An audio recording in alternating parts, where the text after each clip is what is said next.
Welcome to our resident revelations today. There are 54 of us. I had told Elston that there would be 50 by the time we started, and we're already surpassing that.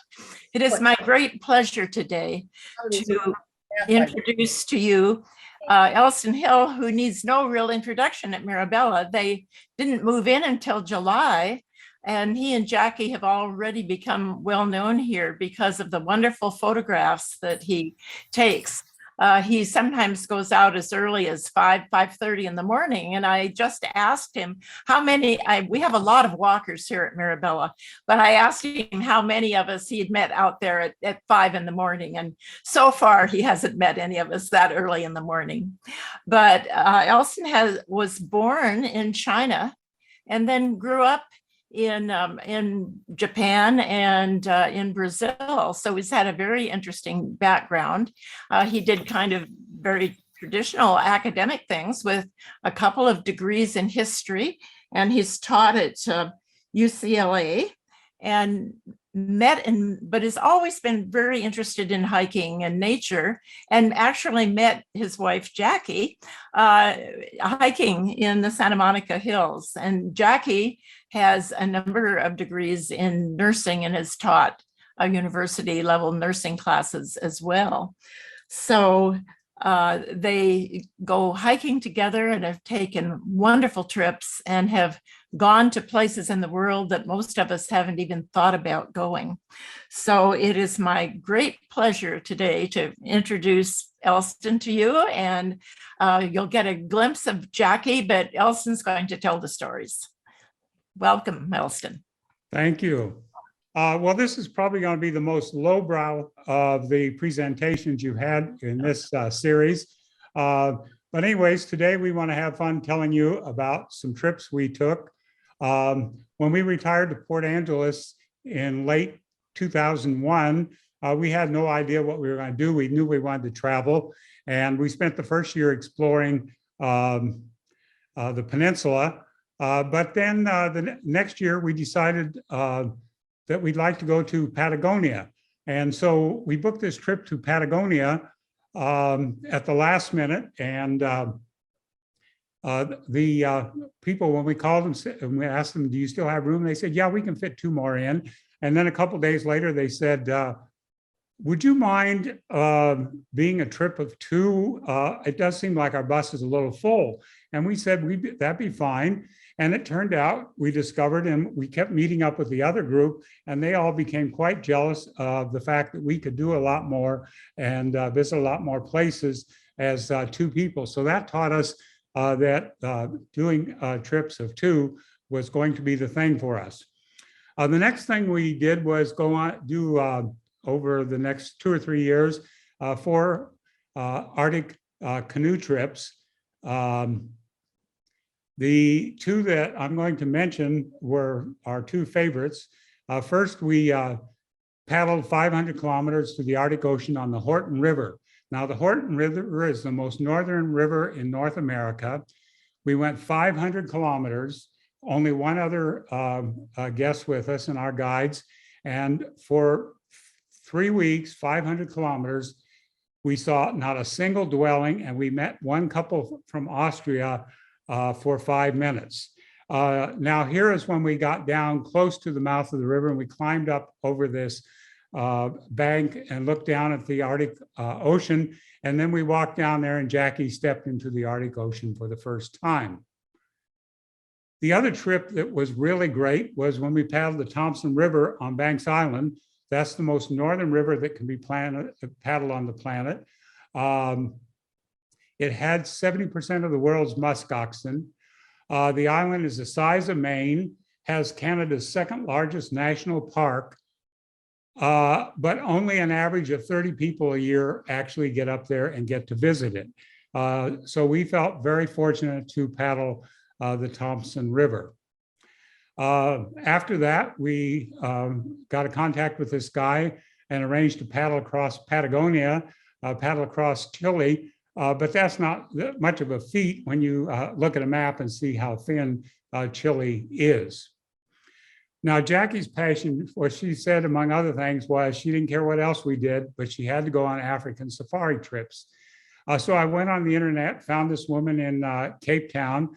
She booked us a month-long safari trip, the two of us. And we started out in Rwanda, hiking up to the gorillas that Diane Fossey made famous.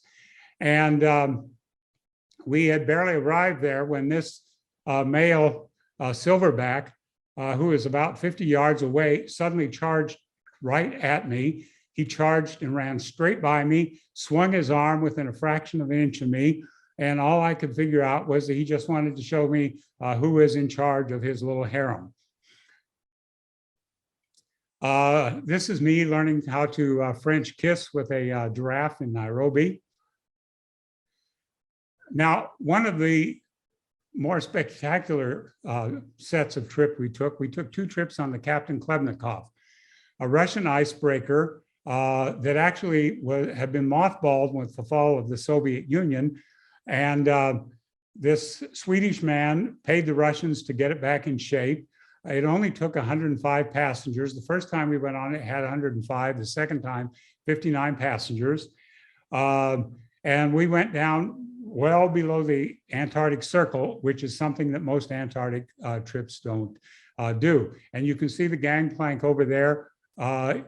When we just pull up in the ice, they just drop it and we would walk out.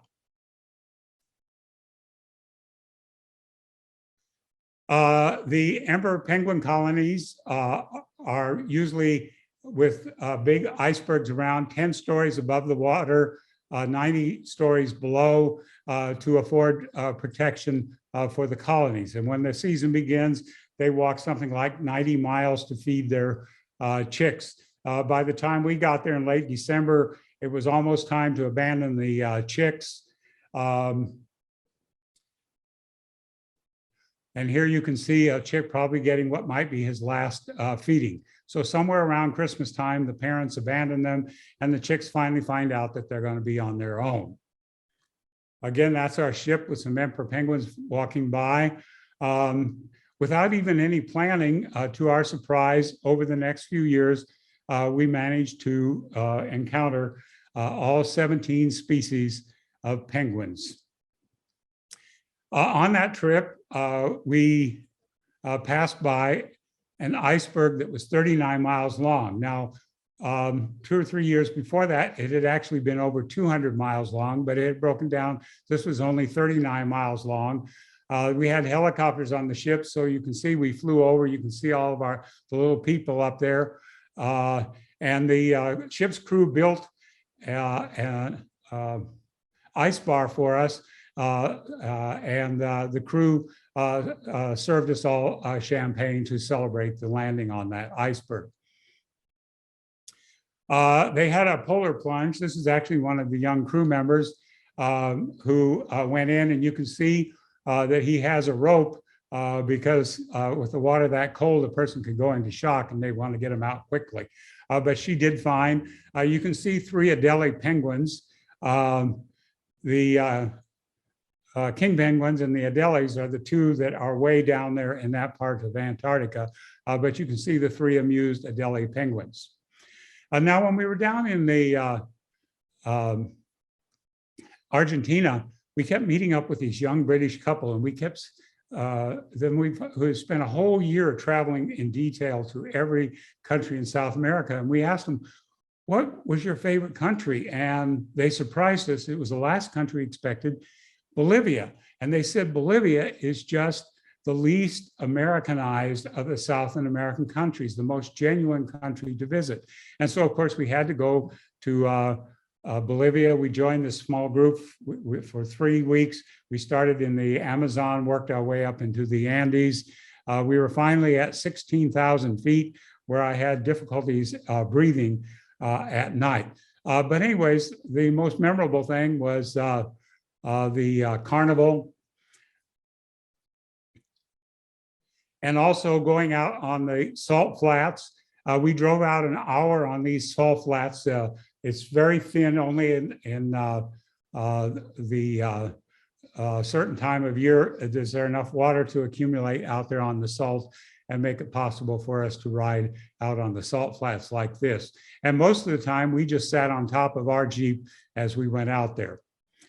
Now, I was mentioning to Carolyn before we started, the Adams River, it's only a 7 hours drive from here, but it has to be a trip of a lifetime.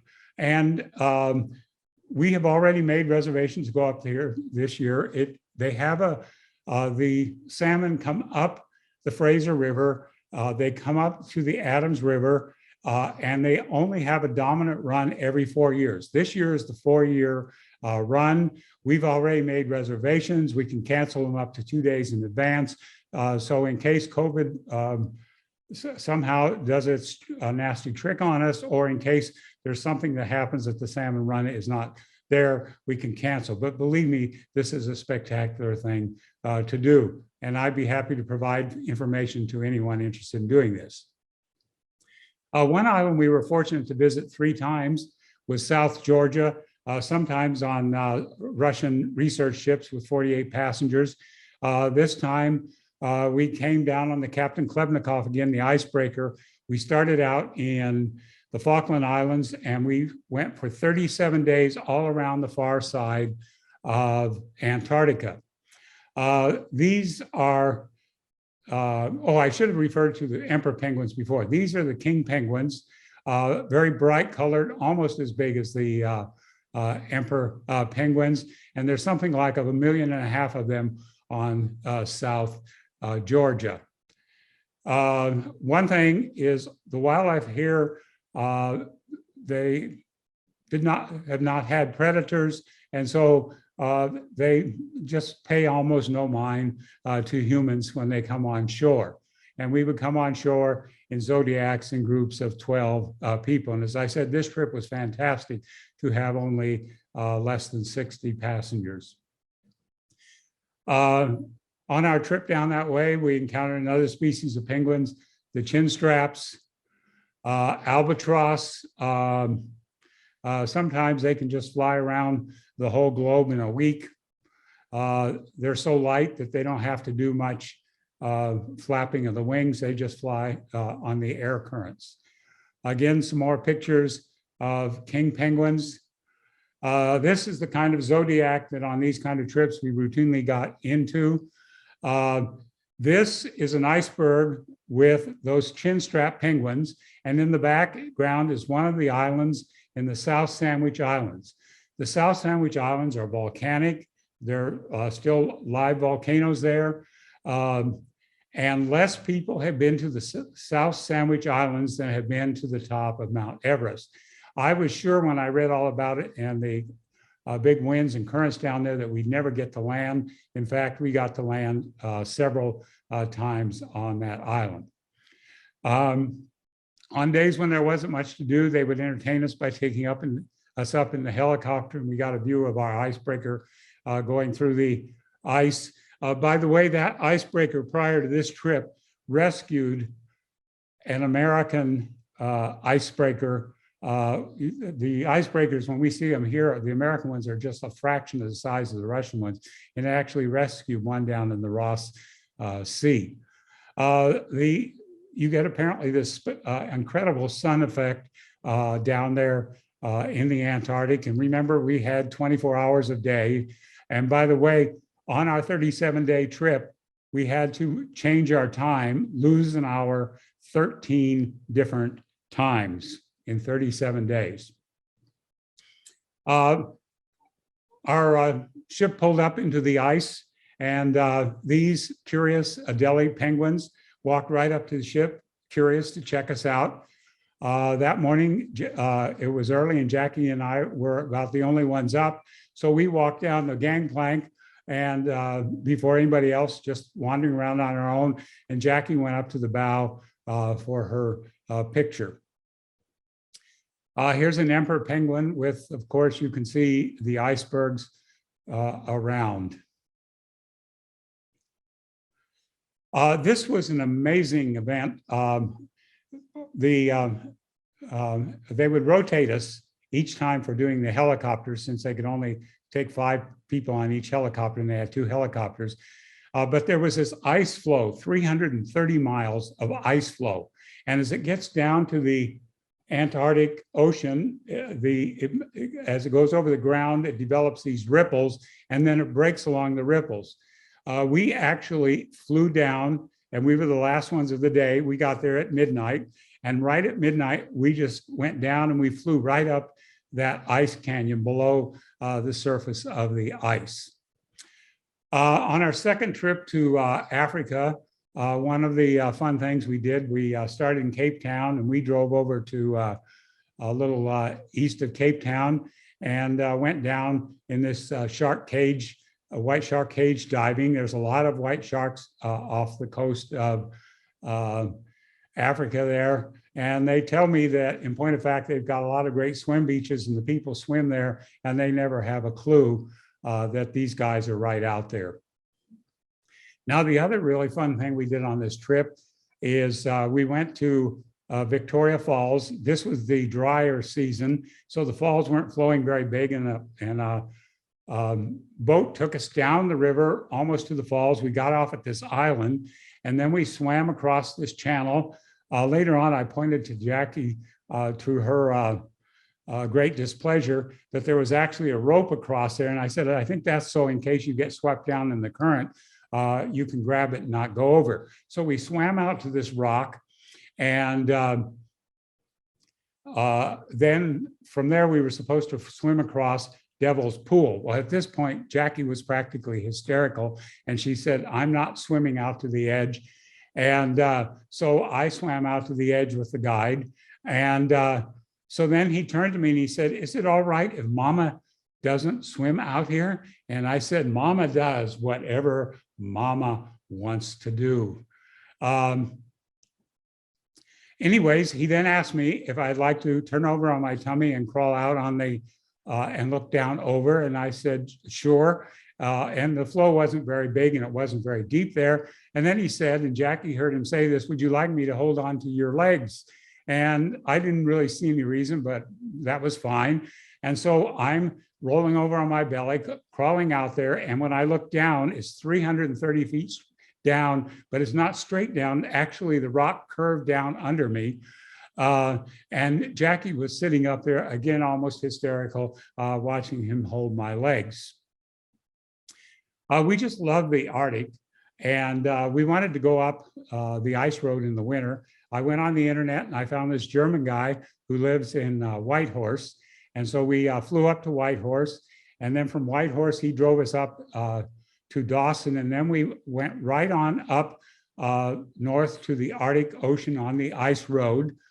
But before we left, we arrived up there, I think like on March 19th, and we didn't leave on the 22nd. So on March 21st, which was solstice, they had this big gathering to celebrate the end of Old Man Winter. And that's Old Man Winter. And they started out from town. And so we walked out probably a mile or two out where there was this big bonfire, and they were carrying Old Man River. And there was this French Canadian band playing like a pagan beat, and they got there and they threw Old Man Winter into this big bonfire.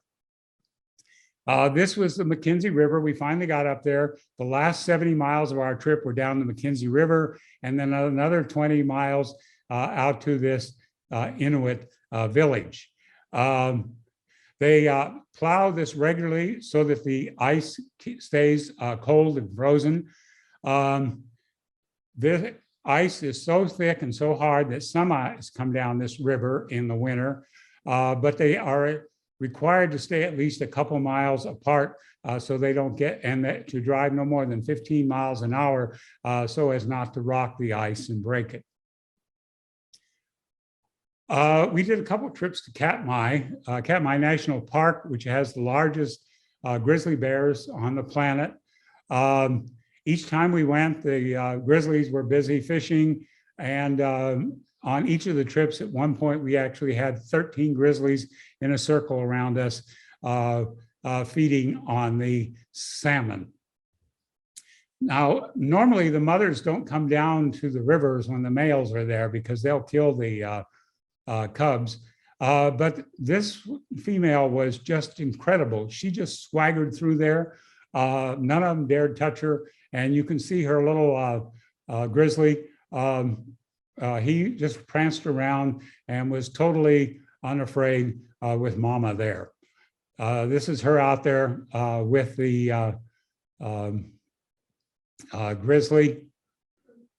And by the way, on our second trip, I actually had my tripods there, and Mother came through with twins like this, and they actually came up and bumped into our tripod. We had gone with this outfit down to Baja for whale viewing, but we heard about San Ignacio Lagoon, and we went back down there the next year in the spring, and we went out in these pangas, just the two of us, and looking for gray whales. And the babies would swim right up to our boat, and Jackie would reach out and pat them on the heads. And by the end of our first day, she had touched so many of the babies that she lost count of how many she had touched. It was really a wonderful and amazing experience. Now, one day we were out there and there was quite a commotion in the water and a lot of whales, and we were told that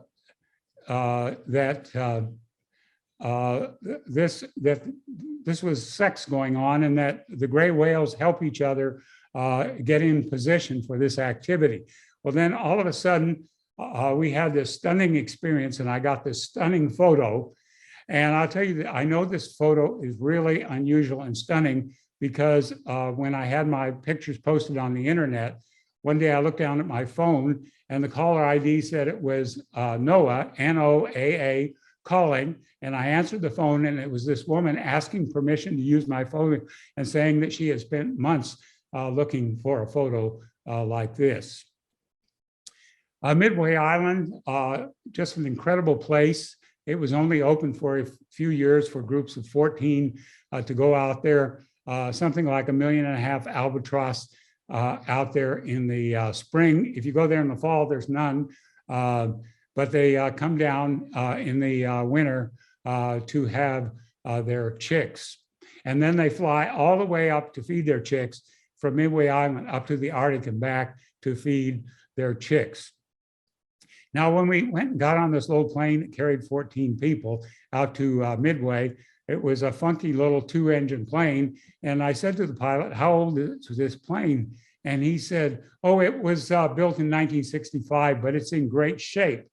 Now, it might have been in great shape, but somehow, when we went out, we left in the late afternoon, so we would land in the dark and not run over the albatross. And when we left, then another group came out, and we got on the plane, and we were about an hour into our trip back to Honolulu when we heard this bang, and then we heard quiet, and we had the very front seats with no door, and we could see the pilots in the cockpit doing a lot of hurried things. And eventually the pilot got on and said we had lost an engine and that we were headed back to Honolulu. Our German friend that we met on that trip, he was on the right side, and he was actually able to see the engine fire up and just billow out flames. And he thought for sure that it was all over for us. But we went around, turned around, went back. Boeing has managed to lobby Congress so that Midway has the facilities for planes to make an emergency landing there so they can make a more direct flight to Asia. And so when we landed there, we had this $3 million fire truck out there waiting at the side for us, but we were fine. These are the albatross chicks. And by the way, we were the oldest ones on the trip, and we were a little overwhelmed with the heat. So we rented a golf cart, the only ones. And when we went out to our golf cart, we always checked underneath, and if there were baby chicks under there trying to get the shade, we had to pull them out first before we could roam around Midway, which is only about 1 square mile. I read this New York Times article about Mongolia, and was immediately taken. I contacted the man, arranged a trip for the two of us. We spent 3 weeks, and he warned us. He said, your guide will only be half professional, a 21-year-old student and a Mongolian driver who didn't speak any English. But we had a wonderful time driving all over, almost never on roads, staying every night in gur tents, no reservations. We just find these gur tents and they would arrange for us to sleep in them. We went to Svalbard, and I managed to arrange this boat that only takes 12 passengers. There was actually only 11 when we were on it. A small boat can get into a lot more places. Another great thing about it was that anytime they've discovered something, it took less than 5 minutes for all of us to get our clothes on and jump in the inflatable boat and go out and see the sights. On our second morning, I woke up and went up there, and here were 2 mama bears and the baby polar bears. The reason they were there and then scrapping is down in the water, there was still some remnants of a whale carcass from the previous season that they were diving down to eat. We had 37 polar bear encounters, was a terrific experience. Jackie saw this young polar bear swimming over a long glacier, and so the captain stopped the boat. This young fellow swam right over to our boat, and he came right up to the bow, and I was right up on the bow, only a few feet from him when I took this picture. Then he swam away, and he climbed up on a piece of ice where he shook himself off. We also had some wonderful walrus encounters. You can see our boat out there. This was our Norwegian guide who was very macho about carrying his gun for polar bears. The walruses were no issue. This big male walrus swam right out to check us out and get a look at these goofy people. One afternoon, we went for several hours along the base of this glacier, and every 100 feet or so, there was a waterfall. I think this was one of the warmest days of the summers. It was just an amazing, amazing spectacle. Another trip to Katmai, Alaska. This time we had some great otter encounters. These guys are so much fun. You can see they're all wrapped up on their backs in the seaweed. Once again, we had the grizzlies, brown bears. Haines, Alaska in November is an awesome place to visit. We were able to do this totally on our own. We just went up there, rented a vehicle, but of course made arrangements well in advance. In Haines, Alaska, this is the last river of the season to freeze over. And so the eagles know about 3,000 of them come down there to get the last migration of salmon.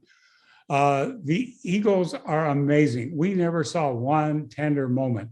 They are just always ready to, when another one has a catch, fly in with their claws out and making the other one have to take its grasp off. But these are really some of the nastiest birds I think I've ever encountered. We've been several times to Yellowstone in winter. That's our favorite time. Not many people go there. This is Old Faithful. The only way to get in there is to take one of the coaches in. During the day, some what do you call them? Ice, anyways, come in. But in the morning and the evening, we could just sit out there and be all on our lonesome watching it, or maybe have to share Old Faithful with 2 or 4 other people. Whoops, that's Jackie walking as we went down by all the glaciers. Amazing experiences. One time when we were out there, it was minus 53 degrees. We encountered a bobcat one time. This one time, we had this amazing experience, and I talked to a photographer who's quite a photographer of Yellowstone. And he said he never managed to capture this, but this is up at Mammoth Hot Springs, and two bison walked right into the hot springs and right across the part where the heat of the steam and hot water had melted it. We usually see quite a number of foxes walking along, quietly listening for sounds and then diving in, trying to get some rodent for a meal. We went up to Greenland one year with this woman we had met in Antarctica, just a very small group, to go sledding in Greenland. Now, we flew up to the most northern village in Greenland, and then we went with these guys sledding for 6 days, 5 nights. It was a constant minus 20 degrees the whole time we were there. Now, you notice something different from the Alaska sleds. Each dog just has its own rope. This way, there's a lot less problems with tangling of ropes. That's me dressed up in my gear. I kept this on. One of our friends was just appalled when she found out that I had taken no bath, no shower for 6 days. I had this outfit on. It was minus 20 degrees for 6 days, and I kept warm by staying in this. At night, our guides would, Jackie and I each had a guide and a sled, and so they would pull our 2 sleds together. They put a tent over it. We'd sleep in the middle, and the guides slept on one on each side of us. You can see the other members of our group following behind, all with their dog sleds. It was really a wonderful and amazing experience. Here's some children at one of the little villages that we went to. A sled dog. I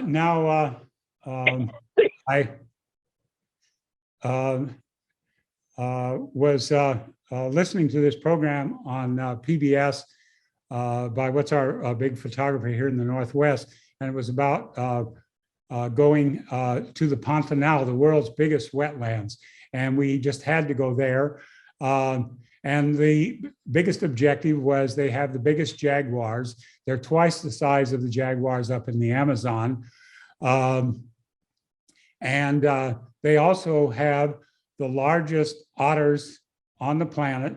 There's an abundance of fish, and so they just quickly and easily eat fish.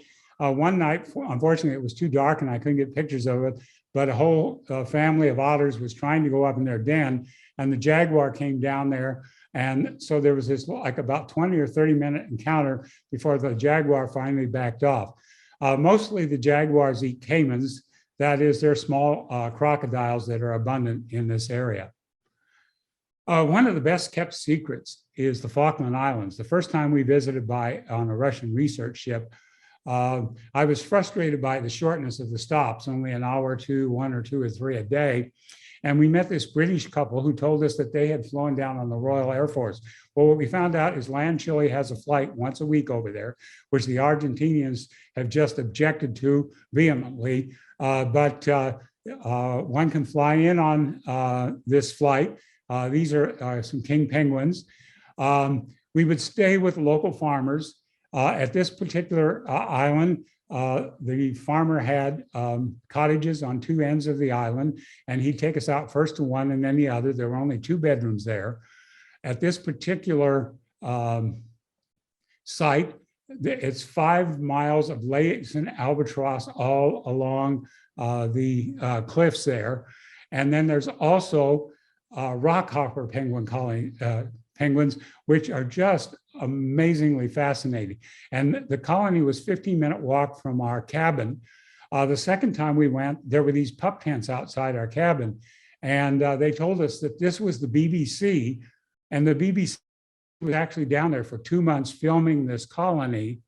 And so while we were there sleeping in our warm bed at night, the BBC guys were out there in their pump tents on their sleeping bags. And another place on the island, I was taking pictures of another species of penguin, I forgot which, And this Adelie penguin was fascinated with my crotch and came over and checked me out. We went up to the Isle of Magdalene in Quebec to see the harp seal pups, again with the same woman that took us on our Greenland trip. And the harp seal pups are born in the spring. They're all white. They're 30 pounds. Mama feeds them for 11 days. They go from 30 pounds to 70 pounds, 30 pounds to 70 pounds in 11 days. And then mama says, bye-bye, and she's off to mate for the next season.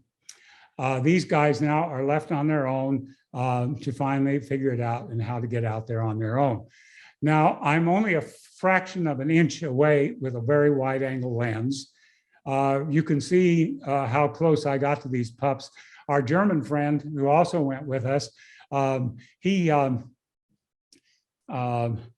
was down there doing pictures like this when a mama came back and saw him and came rushing up, grabbed his arm, tore his sleeve, but fortunately they were able to rescue him without any damage. But fortunately, I had no account with mamas. Now, what happened is this pup seal, I was close enough that all of a sudden he just stuck his nose right up on my camera lens.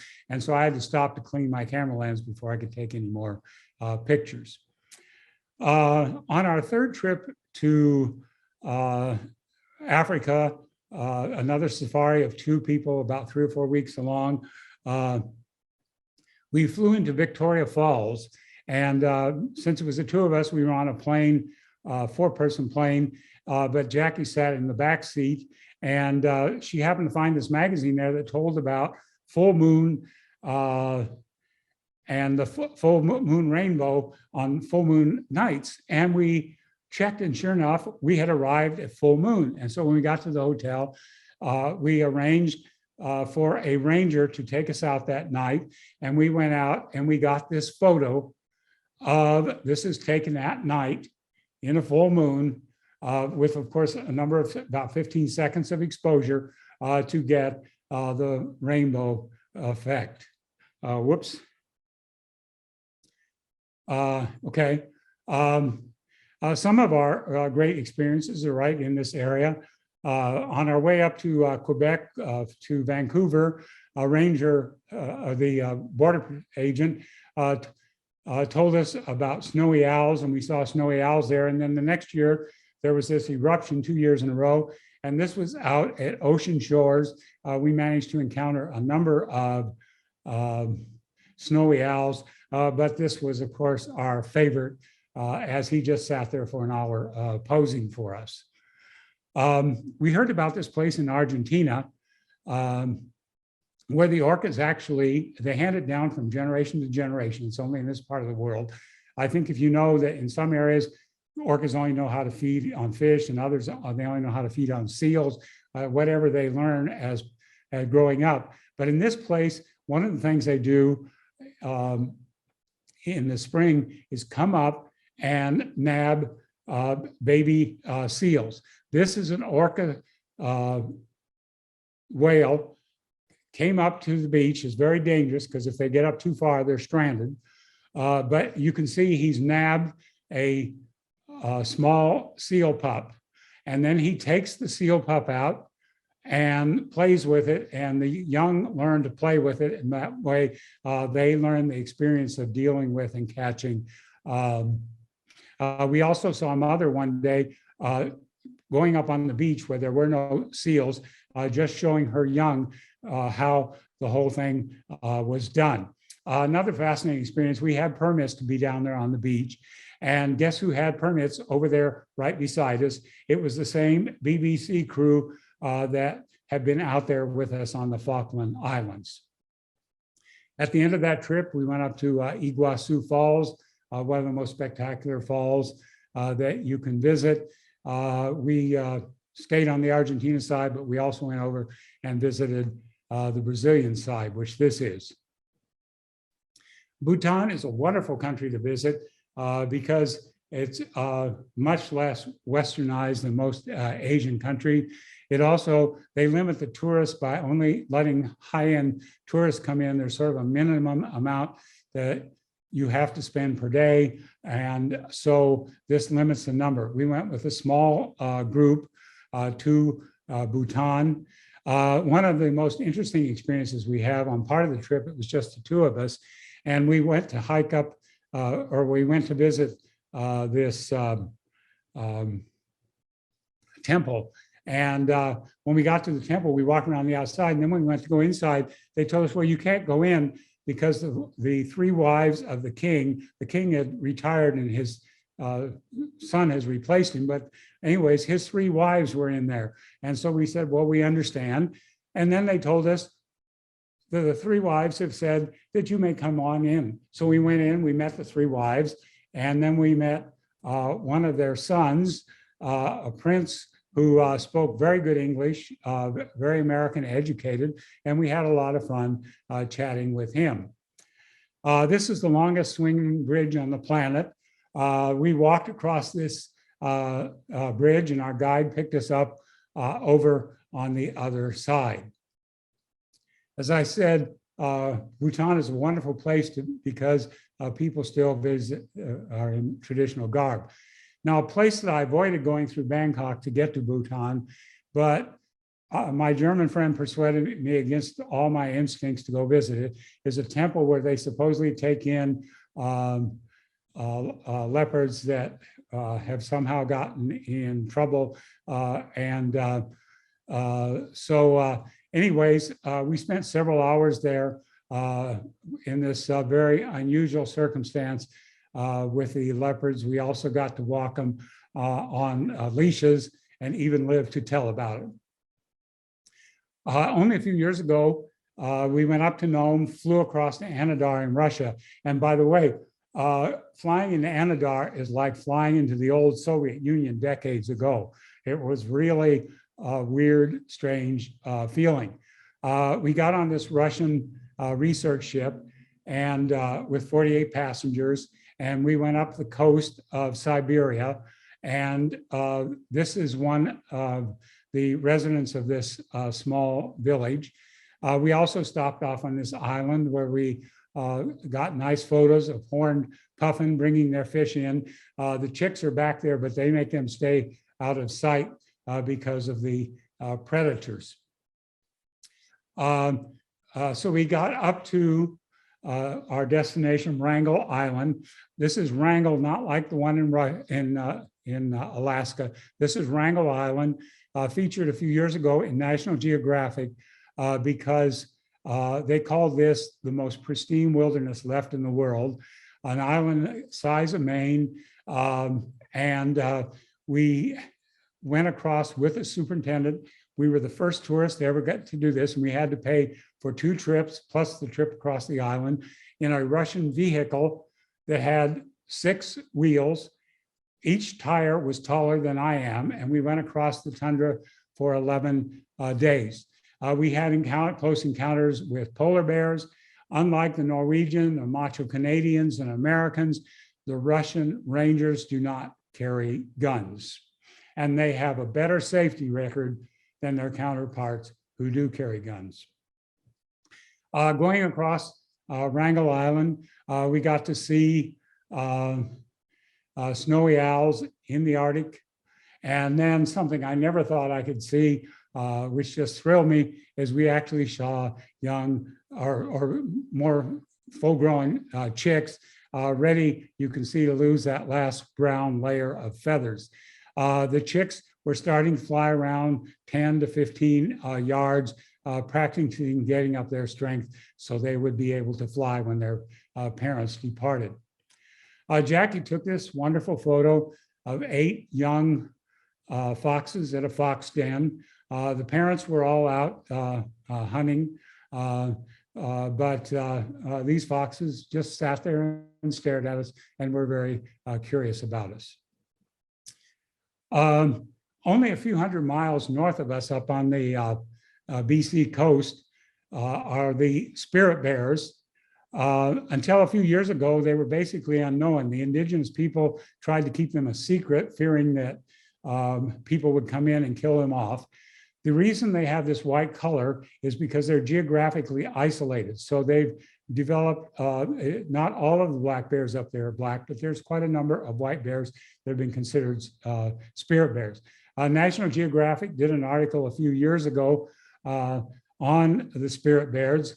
And we were fortunate enough that when we went with our guide, Daisy from Sweden, to have the same guide that took National Geographic back in for their article. These are stellar eagles. We went with a British group, a birding group to Japan. This was up at the northern end of Japan, going out with icebreakers, finding the stellar eagles. You can see they are a very mean looking bird. We also had the good fortune to visit the snow monkeys. Now, as I told you, we had some good experiences around here, and we moved over to Burien in 2014 because I became concerned about healthcare in rural America. And I started sending some of my pictures to Burien blog, and he liked them, published them. And then when he got offers for press, he'd ask me if I wanted it. So we actually wound up going out on the airfield at SeaTac several times. On this particular occasion, Jackie and I were out on the center runway while they were redoing it. And this Lufthansa 747 landed between us and the terminal. A very fun visit we had, again, it was a trip of two, was to North Korea. It was one of the easiest trips we've done. We felt it was the safest trip we ever did. Our guides, a university student and a young woman, spoke perfect American English. We never got to arguing anything with them. We had much more fun just toying and playing with them. For example, when they asked Jackie if we had a car, and she said yes, and when they asked her how old she was when she learned to drive, and she said 16 years old, that just blew their minds away. So it was things like this that were more fun to do than getting into ideological arguments. We spent 3 days riding around in the countryside, and it was interesting. During that whole 3 days, we saw one very old trailer that looked like something from the US from the 1940s. Only one tractor in the whole 3 days out there. But we saw plenty of harvesting by hand. They say the North Korean women are the prettiest women on the planet. And after being there, I agree. Something else that's interesting about North Korea, a lot of Chinese visitors over there. And Chinese love to come to North Korea because it reminds them of what they were 30 or 40 years ago. Good thing about visiting North Korea is there's very little traffic. And also it's one of the least populated Asian countries. So I get overwhelmed by large populations. And so North Korea was interesting to visit from that standpoint. We were right down on the DMZ. I was close enough, I could have thrown tennis ball on the first bounce into South Korea. So when you visit South Korea, if you get to see North Korea in the DMZ, you see it through a telescope from the distance. But we were right there on at the line of the DMZ. Both sides select their baddest, meanest looking, tallest soldiers to put on the DMZ line to intimidate the other side. They took us to see a waterfall one day, which wasn't very spectacular, but as we harked back from this park, there was a group of older Korean men in a circle doing what older men do, shooting the breeze. And I think this one must have had his granddaughter with him. When we walk around in the evening in the cities, we would see young people out dancing. And I think this is rather easy to explain. For those who lament the fact that our younger generation has gone to hell, they watch too much TV, they're on the internet, they're on their iPhones. There's none of these things. In Korea, the only TV to watch is propaganda TV all night. And anyways, it seemed like young Koreans really enjoyed going out in public places in the evening and dancing. This is the Opera House in Pyongyang, the capital. Now, one thing I really wanted a picture of was at all the traffic circles, there's these traffic circle cops, and I desperately wanted a picture. And our last afternoon, late afternoon, as we went out walking, I was sure I wasn't going to get it. But by this time, our Korean guides were in a very good mood. That is, we could always see they were careful not to do anything they weren't supposed to do. But this guide, our guides this evening, tomorrow we were going to leave, and basically their whole pay for the week would be whatever tip we gave them. And so they were very incredibly gracious that evening. And so we got to take this picture. So we stopped at this corner and I was snapping away, and you can see she is very ticked. And she comes stomping over to the corner where we are, and we back off, and they ask our guides, what the hell are we doing there? And we retreat fast, and we get away with our pictures. Later that evening, we went to a concert in the concert hall there in Pyongyang. Believe me, it makes our hall here in Seattle look shabby. We sat in big, luxurious red seats. We had armrests for each individual seat on both sides. And we listened to a female sort of Korean rock band. And then afterwards, our guides, again, wanting to ingratiate us last night, took us around Pyongyang, and we managed to get night photos of most of the prominent buildings in Pyongyang.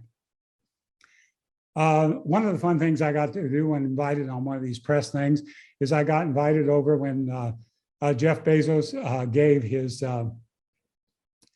Apollo, he gave the Apollo 1, the first one to the Smithsonian. The second one is over there at the Museum of Flight. And so he was there, and there was an hour-long ceremony. And being the first to get there of the press, we took the very center seats. We sat directly 6 feet from Jeff Bezos. And the thing that impressed me was his eyes absolutely sparkled. He's the happiest man that I've ever met. And this was back before his disco days and his $200 million worth of mansions. But anyways, this is the Apollo rocket he donated. We went back a year or two later when the exhibit opened, and we were chatting with the guy who took the boat out that Bezos was on when they brought it up. And I mentioned this picture, and he said, oh yeah, I went out on the internet and stole it. With our same ability, we managed to get into the 100th anniversary celebration, sitting up in the stands, watching this laser light show.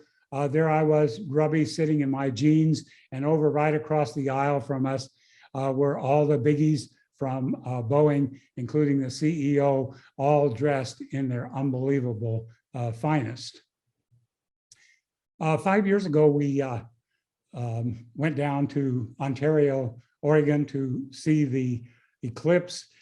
This is the full eclipse as the sun passed through and broke across, giving it what they call the diamond ring effect. The interesting thing was I started 2 years ahead of time trying to get a motel down there in the path, and I finally managed to get a Motel 6. The only thing I could find a year ahead of time, and it turned out to be a very good location because right next to it was this big field with very few people except for a group of about 60 people who came up from San Francisco from an astronomical society. And we met one old man there. This was his 27th full eclipse. We had fun going out to the Big Island with this guy that only takes 4, but he actually had only one other guest. The highlight was taking helicopters with no doors. First, we went around Kauai, taking pictures of waterfalls. And then on the Big Island, we went out to lava flows. We went right down in there, passed through multiple times to get good pictures. The fumes were coming up into the helicopter, but it was great riding with no doors on the helicopter. My favorite place in Alaska is Nome. There is no place up there like it. Cruise ships don't go there. There's only 2 modest-sized motels. There's only 2 flights a day that come through there. And when we go there, we rent our own Ford Explorer and we just go out on our own. And normally we do not account anybody else, not a single vehicle, not a single person, in 2 or 3 hours. Now, unlike, most Alaska cities that are isolated have almost no roads, like the capital, where you can only go about 5 miles. But in Nome, there's 200 miles of roads. And normally we go up in the late spring for the birds, but this time we went up in the summer and we went out on this road and there's this spectacular concrete bridge over this river and there's nobody out there. And we would just stand on the bridge. We went out there multiple days and just looked down at the salmon migration and just stared and stared and stared in wonder at this spectacle. And we had it all to ourselves. This was an Arctic tern that was also right up there along the river. We love going to the Northwest Territories. There's this one camp we've been to twice for the Northern Lights, just great views. The other thing I like about going there is that the fall colors in late August, early September are just spectacular. And on our second trip, we were blessed with seeing a number of migrating caribou. To get to this camp, we had to go on a float plane out to it. And a week or 2 after we leave, the camp is totally shut up and the lake freezes over. This picture appeared in the Seattle Times Reader's Lens. It's a barnacle picture that I took out in Port Angeles at Salt Creek. And a friend found it and she held up and I took the picture and I sent it to Seattle Times and I said, oh, this is a barnacle sticking its tongue out. Now, I only found out after they published the picture that this is not a tongue. This is the barnacle's sex organ.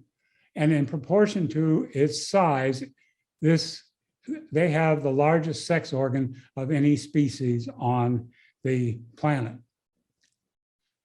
Well, we've had a wonderful time now that we're not doing trips around the globe.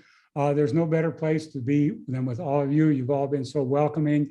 We appreciate being here at Mirabella. We appreciate all the great things to do around here. And I should have said thanks for watching instead of thanks for coming, but I put this together by last week. So anyways, that's it. And I hope it hasn't been too lowbrow. Thank you so very, very much. That was just marvelous, Elston. And we look forward to more of your pictures.